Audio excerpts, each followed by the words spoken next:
her a spit by C.C. Farmer. Give her a spit, my mother said, shoving the tube under my nose.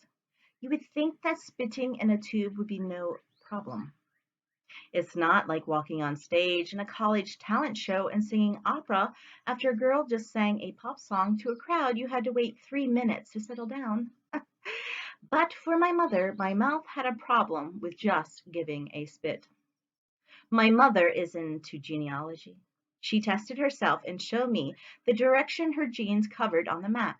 To picture it, take your left hand and swipe in an upward banana motion. Her ancestors moved with the Roman occupation. That was what her genealogy showed. I want to see how closely my genes correspond to hers and Robert Burns of Old Lang Syne fame. This excitement must have dried up all my spittle, for only bubbles was filling the tube.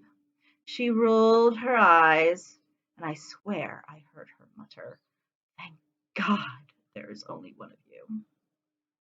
I amended, "I am my mother's problem child," which sometimes I don't comprehend. I tend to be a very straight-laced Christian in some aspects, but this doesn't fall into the box my mother wishes for me. I am going to be a writer does not fall under Forbes' best paying jobs. Then add to it, I am going to be a writer married to a workaholic dairy farmer and stay at home with 4 children. Yes, I guess she has justification to say, "Thank God there is only one of you." When I finally fill up the genealogy tube, which she mails immediately, she leaves me with a hug and thanks for the spit and tell the 4 U's hello for her. The 4 U's, ah yes. She always says that I have 4 of me and that she is thankful that she had only 1 me. I refute that statement. For what does my mother know?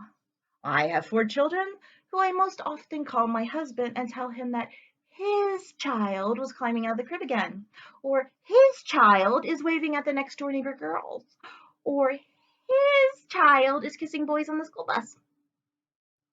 But as time does tell, mothers have a revenge.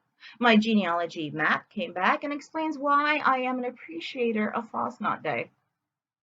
On the map of Europe, in the middle of Germany, place a donut.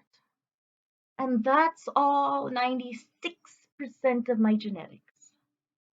This explains why I am physically different from my mother.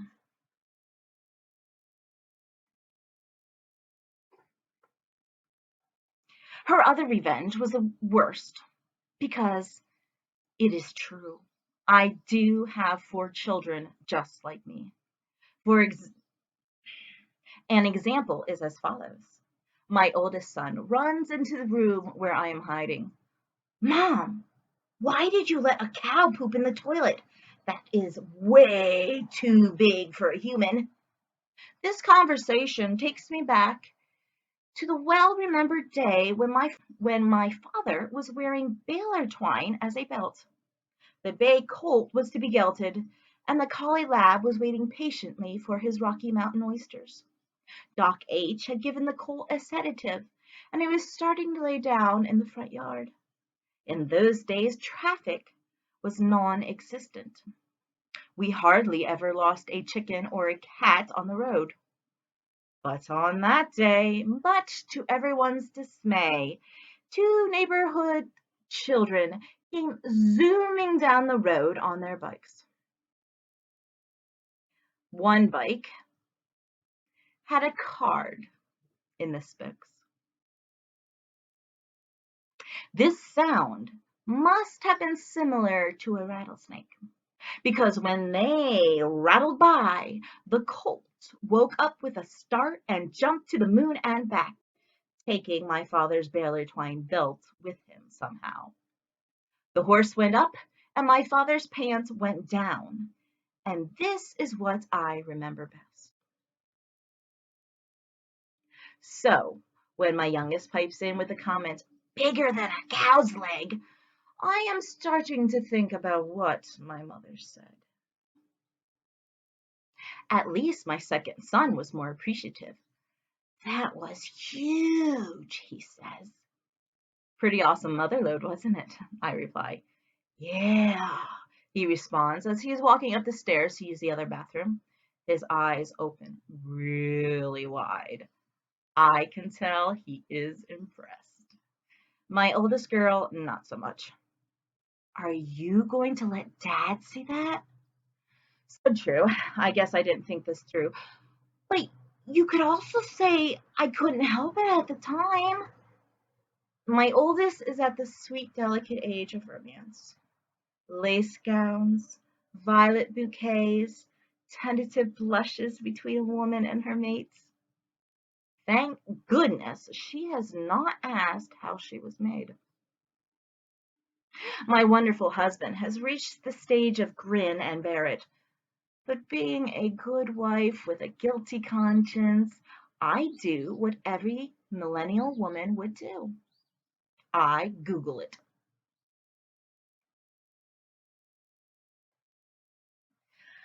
Well, the long and short of Googling is as follows. Based on the dietary habits of individuals with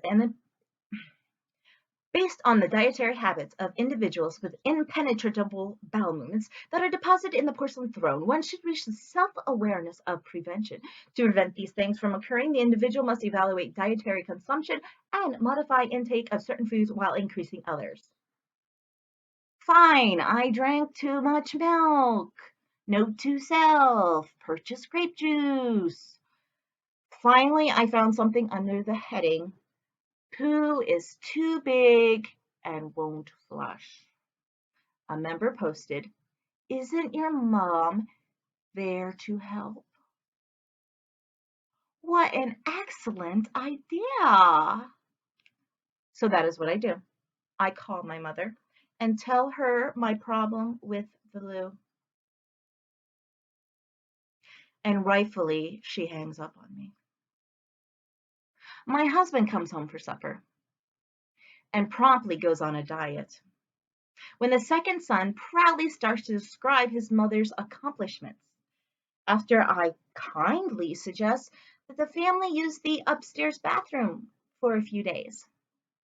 This was never discussed in literature to the arts. College did not require Plumbing 101. Every mother should have a learning curve.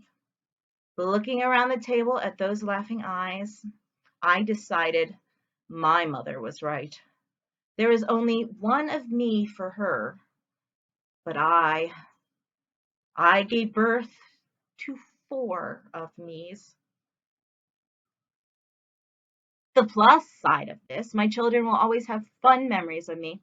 It will not be when I chased them around the table singing and dancing when they were little. It will not be of my BS degree, or the fact that for every child we planted an apple tree. No, it will not be. They will always remember that day in May when mother's poo did not go down the loo.